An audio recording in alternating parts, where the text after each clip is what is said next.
So I had a different video planned for today, but sometimes life just throws you a curveball.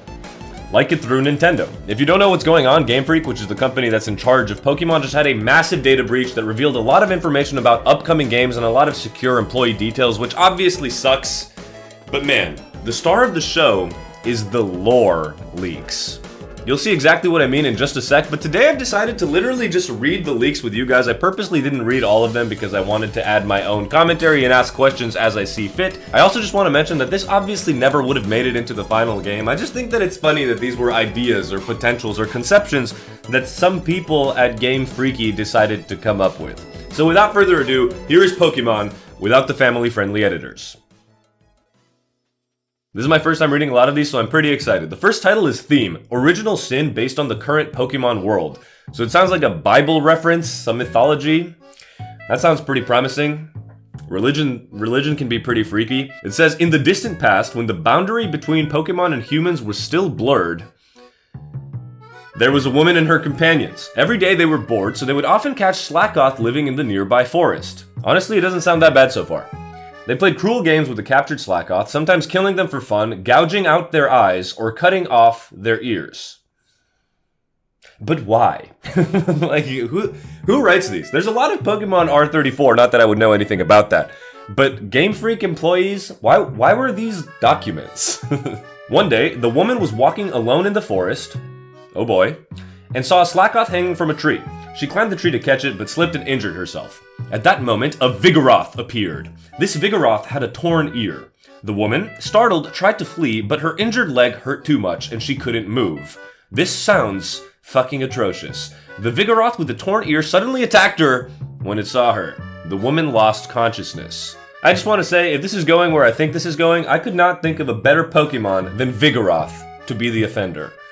Outside of maybe Incineroar or Landorus. When she awoke, she was in an unfamiliar place. Before her lay a clear lake, surrounded by trees, from which many Slakoth and Vigoroth were hanging. All the Pokemon bore wounds somewhere on their bodies, marks left by the woman and her companions. Upon closer inspection, she noticed that some of the Slakoth hanging from the trees were corpses.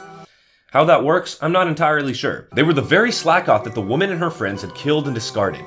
The Slakoth were throwing those corpses into the lake. Terrified, the woman tried to run away, but a Slaking appeared. This Slaking also had a torn ear. The woman realized that this was the same Vigoroth she had seen earlier, and fear overwhelmed her, causing her to faint once more. That would never happen to me. When the woman regained consciousness, she found herself at the entrance of the forest near her home, surrounded by her friends.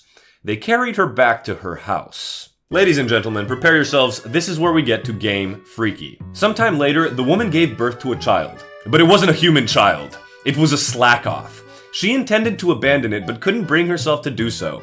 She stopped meeting with her friends and decided to raise the Slakoth. Yeah, dude, the boundary between Pokemon and humans was still blurred. That Slaking did some unspeakable things to an unconscious woman's body.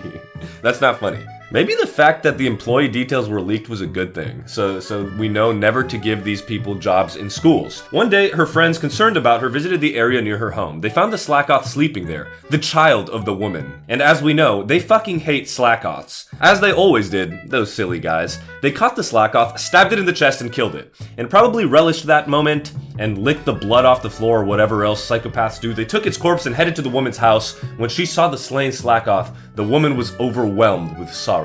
She grabbed the Slakoth's body and ran deep into the forest. Her friends, shocked, chased after her. I also have a question. When they saw the Slakoth before killing it, were they not like, damn, that's an uncanny valley-ass Slakoth. It looks a lot like a human, our friend. Maybe we should kill it. Like, what were they thinking? What was the pregnancy like? I'm asking too many questions, I know. As they ventured deeper into the forest, the surroundings suddenly opened up, and they found the same clear lake from before. Around the lake were many Slakoth and Vigoroth. The woman stood before the lake, and holding the lifeless body of the Slakoth, she threw herself into the water. She could not swim. Afterward, the woman's friends began to treat Slakoth as companions, just as she had in her final moments. Not that that was ever mentioned, but trust me, since then, she liked Slakoths. Apparently. So that lore wasn't too egregious like some of the things that we're about to read, but man, start compiling a list of certified lover boy, certified pedophile ass Pokemon. The next story is themed humans hunting Pokemon / Native American ecology philosophy. So did he do it while he was Vigoroth or did he do it while he was Slaking? Because Slaking is like notoriously lazy. And Vigoroth is notoriously a sexual predator. In the past, when the boundary between humans and Pokemon was blurred, here we go again, there was a grassy plain and a large lake at the foot of a mountain. Two men lived on the west and east sides of the lake. The two men lived by hunting Pokemon. The man living in the west was not particularly skilled, but he strictly followed the hunting rules. The man living in the east was a skilled hunter, but often neglected these rules. One day, the man from the west went out to hunt and saw a Rapidash on the plain. Its lush mane shone beautifully in the sunlight. As the man from the west readied his bow, the Rapidash spoke. We have children now. What?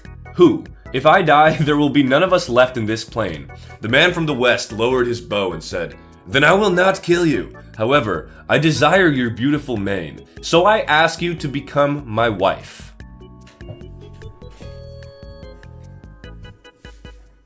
What the fuck? I know I'm wearing my counselor shirt from class of 09, the sexual predator shirt itself, but it's a fucking horse, dude. And also, it escalated way too quickly. This dude struck out one too many times in his life, and he was like, fucking horse, female, wife. At this point, it doesn't matter. The bars are not working for me. The dating apps suck. But it gets even better. The Rapidash became the wife of the man from the west. That was fucking fast. There's a lesson to be learned here, dude. Just go up to your crush, say, I need you to become my wife. They will take very kindly to that. And if they don't, you can just follow them home. Vigoroth style. After about 2 months, when Ponyta began to appear on the plains, sometimes silence says more than words, the man from the west was riding on the back of his wife, the Rapidash, in case you forgot, running across the plain. Eventually, they reached a place where many Rapidash and Ponyta were resting. The wife said, They are my husbands. If you need, you may hunt them. If you treat them with care, they will not die. However, do not kill the female Rapidash or the Ponyta. The female Rapidash are my sisters, and the Ponyta are my children. This means the female Rapidash are your sisters-in-law, and the Ponyta are like your children. Who fucking wrote this? This third grade fucking sentence. A few days later, the man from the east went out hunting. When he reached the plains, he found a Ponyta. He immediately shot an arrow and killed it. As he continued looking for more prey, he encountered a Rapidash. It was a female Rapidash. The Rapidash tried to say something, but the man from the east ignored it and shot his arrow. He then cut off the mane of the Rapidash he had killed, and proud of the beautiful mane, decided to show it off to the man from the west. The mane is fire. Who the fuck is this guy? Also, it sounds like they were on pretty good terms, the two guys. Like, they clearly know each other, if you're bragging to one. He wrapped the mane around his head and headed home. Eventually, tired of walking, the man from the east decided to rest under a large tree by the lake. As the man from the west and his wife, the Rapidash, in case you forgot, walked along the lakeshore, they saw a glimpse of the Rapidash's mane under the shadow of the big tree. He is male. He has no children, so if you need, you may hunt him, said the wife. With that, the man shot an arrow at the Rapidash. When he approached the prey, he found the man from the east lying there, wrapped in the Rapidash's mane. No. Take this mane back with you, and when you hunt Rapidash, follow the rules I have told you. With those words, the Rapidash said farewell to the man from the west and returned to the plains. What a fucking gold digger, dude. She didn't even stay with him. What was the point of this story? That one wasn't too bad. It was just weird. I don't know what's up with the horse having a holier-than-thou attitude, but the next one is what a lot of people are memeing hardcore. A long time ago, when the boundary between Pokemon and humans was unclear. Once upon a time, there was a village. One day, a girl from the village went to the mountains to collect firewood. The girl found some dry, dead trees deep in the mountain, so she went deeper and deeper.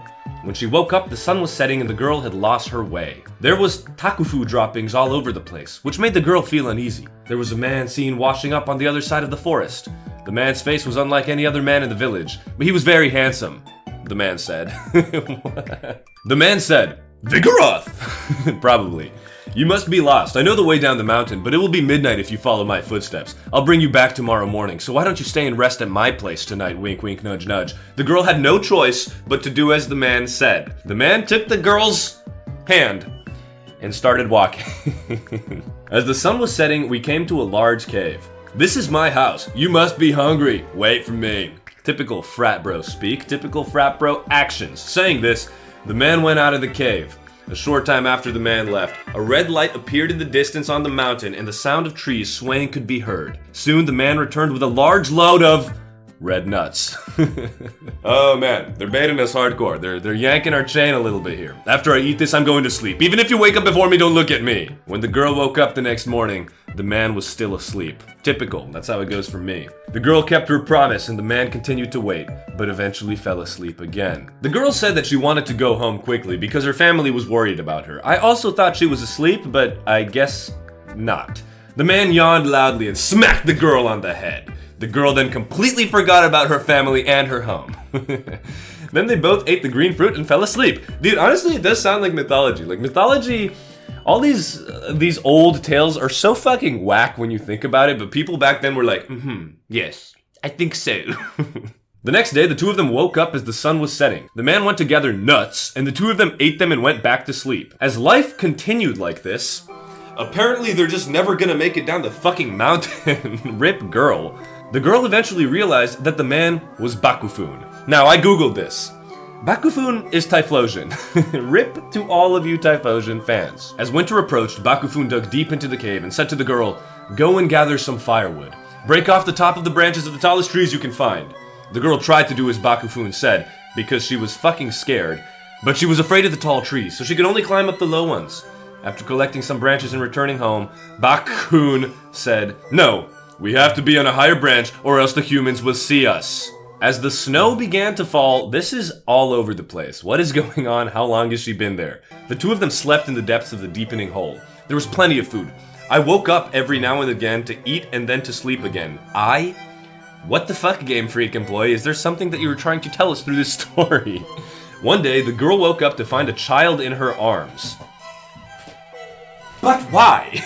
Literally, what? So, they're making it very clear that the girl was uncomfortable with my boy Bakufun, but Bakufun did not take no for an answer. There's a lesson to be learned here too. Jesus! After several days and nights had passed, the girl woke up and Bakufun said, "Your father is looking for you, but you're my wife and I can't give you back. I have to fight him." This is gonna be bad for the dad. The girl said, "Please stop, please don't kill my father. How can I live with you after killing my family? You're a good person, so let's stay here and sleep." That's all they do. Okay, I'll sleep here. Dumbass Typhlosion, you got fucking baited, bro. The man nodded. The next night, Bakufun woke the girl up and said, "Your father is nearby. Go and look outside." When the girl went outside, a snowstorm was blowing around her. She climbed a low tree and broke its branch. When they returned to the cave, Bakufu was singing a song they had never heard before. "You have broken the branch. Your father will be here soon. Da, da, da, da. Now I'm going to do something bad to your father." Sing it with me. "If you kill me, you can have my eyes, my voice, and my heart. And then I want you to build a fire where I was killed and let it burn. And I want you to sing this song until it burns out." Oh, that wasn't the song. That was just him talking. The girl said, "Please stop. You're going to kill my father. Please stop. Let yourself be killed. Goodbye. We'll never meet again." With that said, Bakufun went outside. After a while, a loud noise was heard and the girl peeked outside. Then it was revealed that the girl's father had killed Bakufun. The girl ran outside and told her father, "Your father killed your son. I have lived with him until now. He is my husband. Please give me your husband's eyes, heart, and voice. Bakun." What? What the fuck does that mean? All I know is that Typhlosion is also a sexual predator. What's up with 2024? Everyone's being outed for sexual predators, but the last person on my list was Typhlosion. Low-key. I was gonna write in Typhlosion on my presidential ballot. The girl had built a fire at the place where Bakufun had been killed and poured her eyes, heart, and voice into the flames. And while I was burning out, I sang the song I learned from Bakufun. This dad, by the way, fucking killer. Literally, also, but I mean, how did he beat Typhlosion? I feel like I couldn't do it. He's a fire guy. The girl's father built a hut on the outskirts of the village and put the girl and her child in it. Eventually, spring came. The young men in the village often teased and abused the girl and her child. They were jealous because it was a Cyndaquil. It got worse day by day, and at one point they tried to cover it with the fur of a Tyrannosaurus Rex. The girl returned home and complained to her parents, "Tell the villagers not to make fun of us. If we wear those skins, we'll surely turn into Bakufuns. Even now, I'm half dead." What? Do you guys understand this? I mean, I know it's from Japanese to English, so the translation might be a little whack, but like, even if this was in Japanese, I feel like I'd be the Bach meme. What the fuck am I reading? Even though my parents tried to explain it, the people in the village would not listen. On the contrary, he became even more amused. Who? Who the fuck is he? And covered the girl and child with the Tyrannosaurus furs. The girl and the child then howled loudly and disappeared into the depths of the forest. The two never returned. That's how people found out. Bakufun is half human. Okay, so I guess in this fake Pokemon lore, the Typhlosion of today is half human. Does that mean I can breed with them? So there you have it. Random Pokemon lore. Obviously it's never going to make it into the game, but it's interesting to think that this is relatively official. Let me know what you thought about those stories. Did it ruin any Pokemon for you? It definitely didn't ruin anything for me. It just reminded me how fucking stupid people are. You're looking incredible. I hope to see you next time. Until then, I love you. Goodbye.